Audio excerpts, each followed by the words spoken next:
the test that I developed is really based in the Big Five and really capitalizes on, I don't know, like 40 years of solid research evidence. And then I try really hard to, kind of in the messaging and in the feedback that people get when they take the test, like, this is your starting point. There's good evidence that personality changes.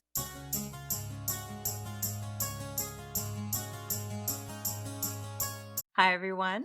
I'm Dr. Shafer. Welcome to Talks with Dr. Shafer. I'm a physician, mom. I'm a life coach, writer, and musician, and I am passionate about using storytelling to help reclaim your story, reframe it so that you can use it to build your most beautiful future.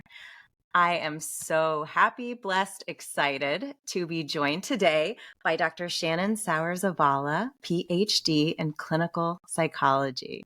Thank you so much for joining me today. Thanks so much for having me, Shafer. I'm so excited to be here. I want to introduce you properly with everything that you've done. I think that would take up our entire 30-minute time together, though. Because you are just incredible. And we were talking before we started recording today, what are we going to talk about? Because there is so much you are doing as an advocate and researcher and developer for mental health. There's so much, and we could do so many topics. But today, I'm really excited that you're going to share with us your personality assessment tool, which is available at www.personality-compass.com. It's called the Personality Compass Assessment. Tell me about why this exists in a world where there are a bunch of personality assessments available on the market. Why did you decide to develop this? Yeah, so that's a great question, and I think a great way to start. I know from my experience as a therapist and as a person in the world that people really like to understand why they do the things that they do. And so they'll take a BuzzFeed quiz or they'll put a lot of stock in their zodiac signs. And a lot of us, when we take those quizzes, right, a BuzzFeed quiz or consult our horoscope, we know that they are not scientific, right? They're just for fun. But unfortunately, most commercially available personality tests, the ones that are used by schools and corporations to funnel us into our ideal roles, they're also not backed by science. They don't actually predict career success. Another problem with these tools is that they assume that your personality is static. So you're stuck with the traits you're born with, and you might as well make the best of it, right? So like, if you are more introverted, you would thrive in a job where you work independently, right? And science tells us though that personality traits can and do change over time. And so I wanted to develop a tool that was more of a starting point instead of kind of letting our existing traits dictate or limit who we can become, kind of doing it the other way around, figuring out what we want to do in our lives and then intentionally shaping the traits that would help us get there. That's amazing and so exciting. And one thing I think that's really interesting too, I don't know if you have the statistics on when the average person in their life and in their neurological development is taking this quiz. Is it before their brain is fully formed even? I mean, not necessarily. So people will take these personality quizzes. They will take them in high school, right? If you've ever had kind of a career assessment, and that's definitely going to be before your frontal lobe. I mean, you're going to know better than I do about the brain functions, but before I doubt it. No. before you're fully developed. But then, I mean, I'm in my early 40s, and I took one of these personality tests, the DISC assessment. I don't know, like last year. And yeah, so I think when I reflect on who I am today, like I'm really different from who I was when I was in high school. And imagine if I had chosen a career based on like personality testing that I had when I was 17 years old, right? I think it really would have limited what, where I would be today.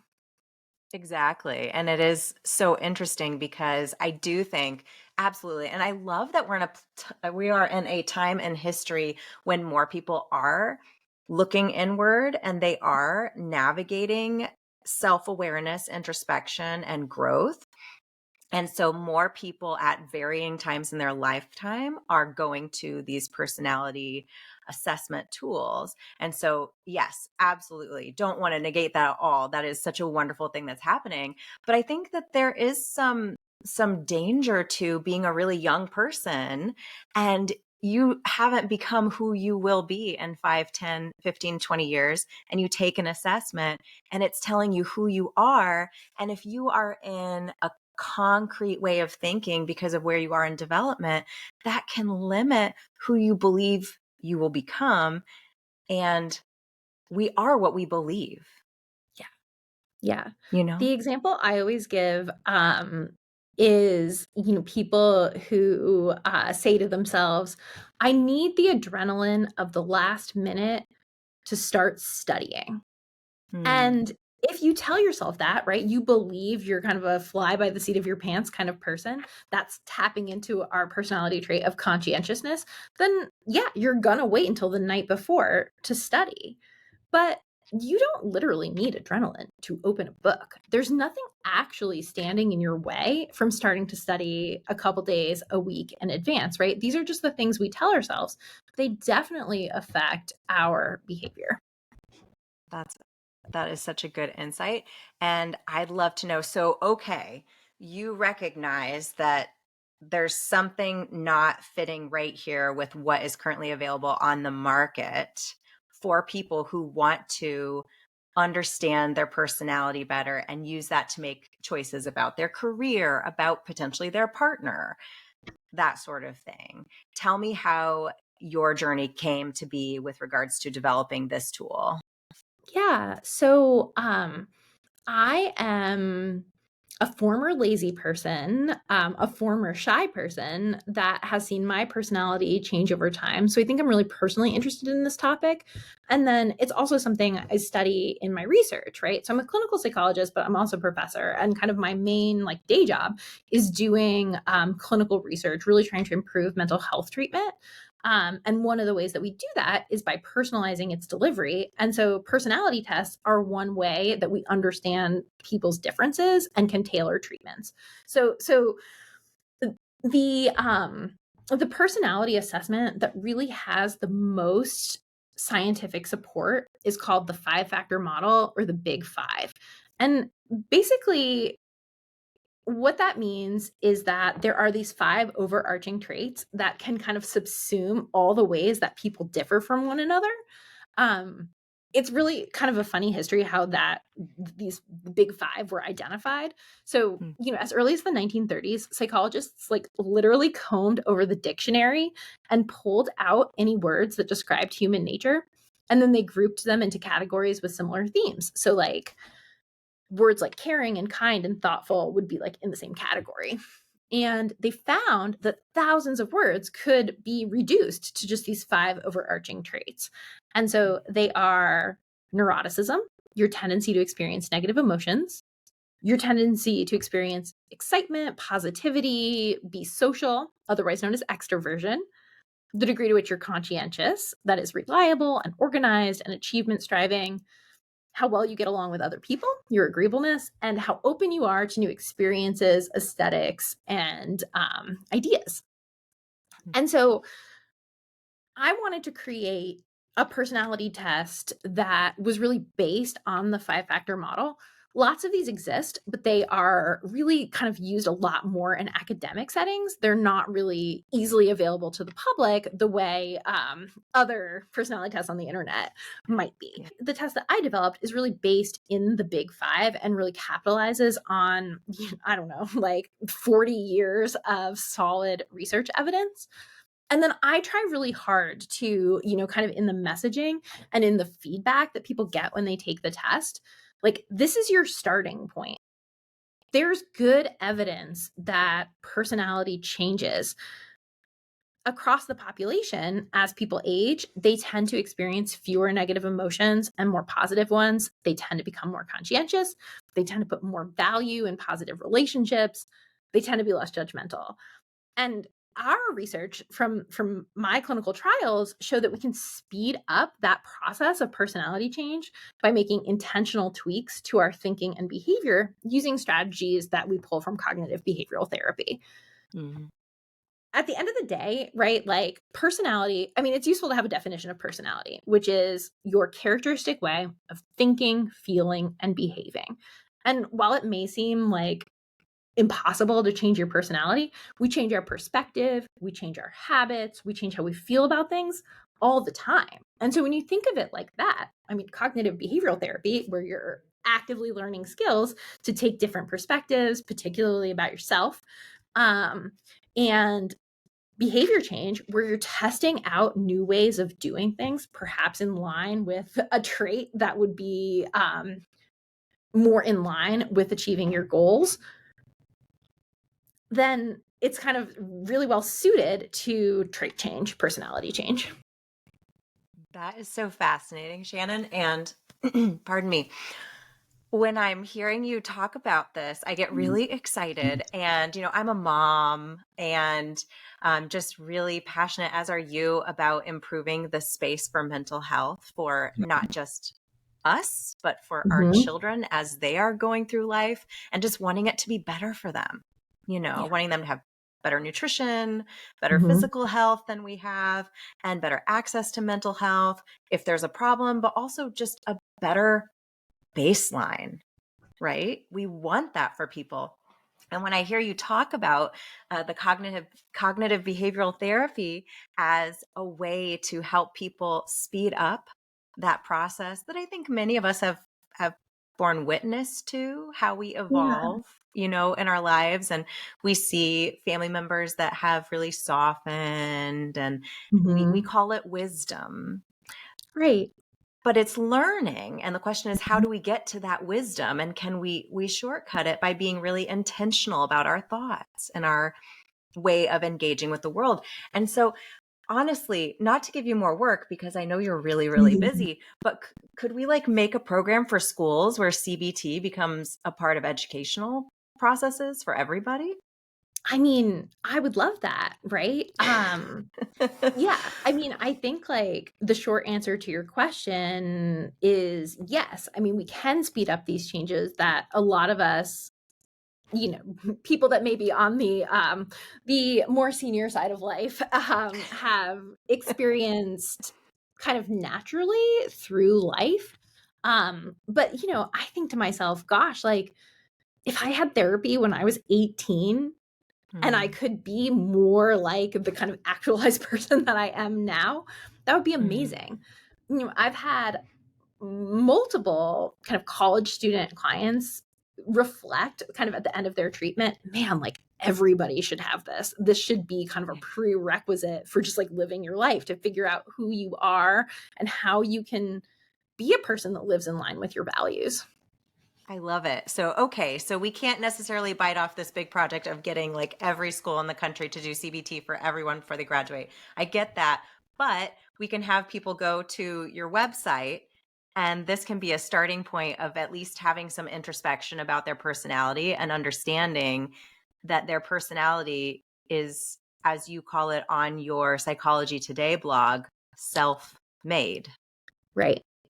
which I Yeah. just love. Yeah. Thank you. Yeah, I'm a big proponent of mental health accessibility, and it can be really hard for people, especially young people, right, that sort of rely on their parents and their parents' beliefs about therapy to access care. Mm. But really anybody, right? Like most clinics in the community have long wait lists, and a lot of providers don't take insurance, right? Or people are underinsured. And so what I think is important, well, I'll back up a little bit to say that cognitive behavioral therapy techniques are relatively simple. They're not easy, but they're relatively simple. I mean, I don't want to downplay what I do with my clients in therapy, but there's really good research suggesting that research teams have gone into like low and middle income countries where there is no mental health infrastructure, and trained like trusted lay people, in the church or in the community to provide Mm-hmm. CBT, and they do just Mm-hmm. as good of a job as like somebody with a PhD. And so not everybody needs therapy, I guess is what I'm saying, right? And so Mm. on my website, in addition to the personality tools, we also make available for download all of our like worksheets and activities that we use to help people kind of streamline their personality nudging so that that's available to you. And I think for a lot of people, those resources would be enough to kind of take a step forward on this intentional journey. Whereas other people might struggle more. And those, if you are struggling, certainly enlisting the help of a therapist could be a good idea. Like, certainly no shame in that game. No, no, absolutely. And like you said, so many people, once they've been in therapy, they say, goodness, if only I'd had access earlier, if Yeah. only I didn't have this limiting belief about this, that, unfortunately is often put in our heads by other people, and Yeah. we're absorbing their beliefs instead of really staying true to our values. But that's a part of growing up, is we have to learn what our values are. And that's the exciting thing. I love this idea of doing the personality test on www.personality-compass.com. Do it when you're young. Have your mom do it too, and do it in a year. Do it again and recognize where you're growing. Use it as a starting point, as you said, and Yeah. not this is who I am. This is the box, you know? Right. I talk to my clients about when they're in a negative frame of mind and they're feeling stuck and caged. I like to challenge that by saying, okay, you feel you're in a cage right now. What if we imagine that cage is a hamster wheel? It's metal and you're feeling stuck on it. It's there. It's real. I'm acknowledging that. But what if we just reframe it just a little bit and there's an exit? Now what choice are we making? And I really feel like when you frame a personality test in the way that you have done, it's not a prison. It's a possibility. This is where we are. Yeah, not a prison, not an excuse. Like, oh, I couldn't do that because I'm not like X characteristic enough. And I love the metaphor of the hamster wheel, because I think like once you get going on a particular path, the world gets used to that and you get reinforced for it and you kind of keep going in that way. And so it does, once you have momentum, it does take like an effort to get the wheel to turn the other way or to stop it and step off. But I think that that's the way to think about it, right? It's not, you're not locked in. It just takes an intentional shift. Yeah. I love it. And taking this test and then using the tools you have to say, okay, and right, instead of you are this, period. Okay, and this is what these are choices we can make. These are things we can do with what we have now, and we can be thinking about who we want to be in the future. I just think that's just so growth oriented and just really, really inspiring. And I just Thank appreciate you you. so much. And tell us about the amazing thing that is coming up for you that you told me about. Oh, sure. Yeah. So tomorrow I am giving a TEDx talk on intentional personality change. And I am excited about it as well as nervous. I love But it. one of the things that I talk about in the talk is how I used to be really shy and how I rarely raised my hand in class, how I hung back and observed during social situations. And really, like, no one is more surprised than me that I'm getting up on a stage in front of all of these people to give a talk with like very minimal slides and no podium in front of me. But that is the power of personality change, right? That I sort of knew that I wanted to make a bigger impact. That's what led me into research and clinical trials. And now at this kind of stage in my career, thinking about how do I communicate to just like people out in the world, not other academics that'll read my articles. I love it. No. And I love this idea of creating, and we talked about this off camera, the data points. Mhm. You created data points for yourself. Tell me about how you work with clients, with patients on creating those data points and how that affects them moving forward when they want to grow, but they don't feel at that point that they have an example of them being the person that they want to be. Yeah, yeah. And we talked a little bit about this off camera too, but I think about cognitive behavioral therapy as kind of like a chicken and an egg sort of situation. It's hard to know whether you should start with cognitive kind of identity development, like I have this belief that I am a bad public speaker, or I couldn't do that, or people will be bored, or I'll mess up, right? I have these beliefs. And of course, those beliefs are gonna prevent me from getting up on a stage and trying something. At the same time, if we start to, change those beliefs, right? It's easy for someone to understand the logic of cognitive flexibility. Well, maybe people won't laugh at me. Maybe I can do it, right? But a lot of times they can kind of go through the motions of coming up with the thinking challenges, but they don't believe them because they don't have any evidence. And so that's where the behavioral piece comes in. We try to get people kind of to the like edge of the cliff, right? With like, kind of cognitive tweaks that pump them up a little bit. But at the end of the day, you have to do the thing and see what happens. You have to collect that data. And if you do it, and most of the time, with most of my patients, the feared outcome doesn't come true, right? And so you get that data point that, like, yes, I can do this. Every once in a while, you get a data point like the thing doesn't go as well as we had hoped. And I always tell people, that's a blessing too, because are you still here? Did you survive? Are you still feeling embarrassed, or has that gone down over time? So you have an opportunity, you get a data point in a different area, which is that you can do hard things, you can tolerate setbacks, and that like you bounce back. And learning that you can do something and that you can tolerate strong emotions, both way valid. Absolutely. And I love that because I think when we are so afraid of failing, we fail ourselves because we are missing out on all the lessons Yeah. that come from falling down. Right.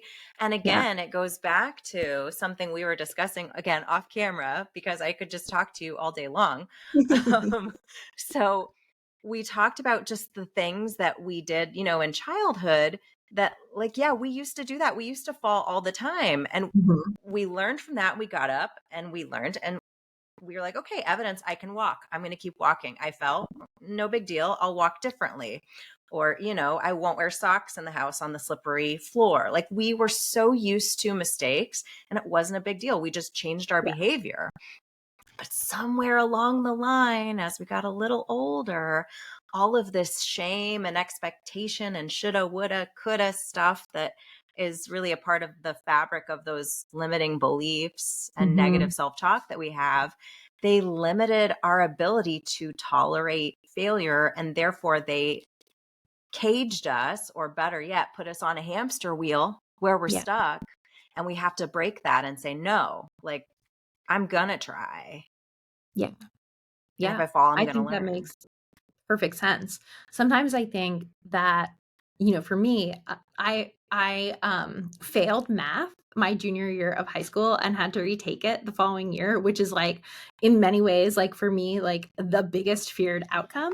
And you know what happened? Nothing. No one ever asked me my high school GPA. I got into college, like nothing. But I think like having that big failure, like something that's really embarrassing to me, Mm-hmm. happen early on in my life has helped me to be more willing to take risks, to try things out that are, maybe a little off the beaten path in my career, in my life, because like the worst thing already happened and Yeah. truly it has had no impact on my life. Wow. That I really appreciate you sharing that story because I think it will resonate with people. Yeah. And I think it's really interesting. So I have young kids and I was trying to figure out how to talk to them about gratitude and about failure because, they were both, especially my oldest, very afraid of failing. And it was limiting. And especially when we would do math homework, the Yeah. anxiety to even Mhm. start, to even try was really, really, really high. And it would just hurt my heart. And I'm thinking, okay, as a parent, like this is my sign, their distress in this moment, my sign that I need to do my job better and make sure that she understands that failure is more than fine. It's Yeah. expected. Yeah. And so what I started doing was once a week at least at dinner. So like it's a nice safe space. We're just sharing our stories, telling jokes and things as a family. I would say, so, hey, what happened this week that didn't go your way that you thought Mhm. was a mistake? And then they'd share it. The 4-year-old story is going to be different than the 10-year-old story, but they both have stories. And then we kind of talk about, oh, okay, what did you learn from that? And then they'd share what they learned from that. And then, gosh, that's really interesting. And really like dive into the opportunities that came from that. And then just kind of really gently present it as, gosh, wow, I'm so glad you learned that. And make it into like, almost like, I'm glad we had this failure because we learned something really important.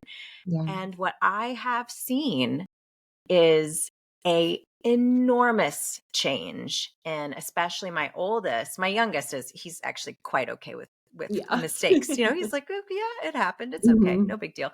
But that was an evolution too. But my oldest is so much more willing to try things and to make mistakes and to just openly say, yeah, I made a mistake. That's no big deal. I learned from it. That's awesome. And I'm like Yeah. copiously taking notes because I have a perfectionistic older daughter. She's 8. She's actually, so to your point around like mental health kind of strategies and coping being taught in Mhm. school, like the public elementary school that my kids go to, it's like a dream. They have this be well room where they can go and calm down, and they have like weekly meditation classes in there. And Wow. my daughter's doing this after school program that's like really based on cultivating a growth mindset.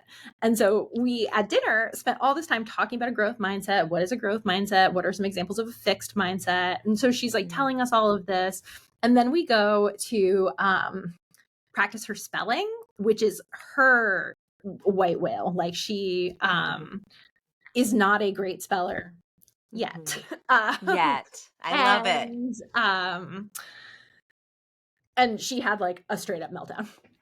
So it's in fits and starts. Yeah. Well, and that's the difference.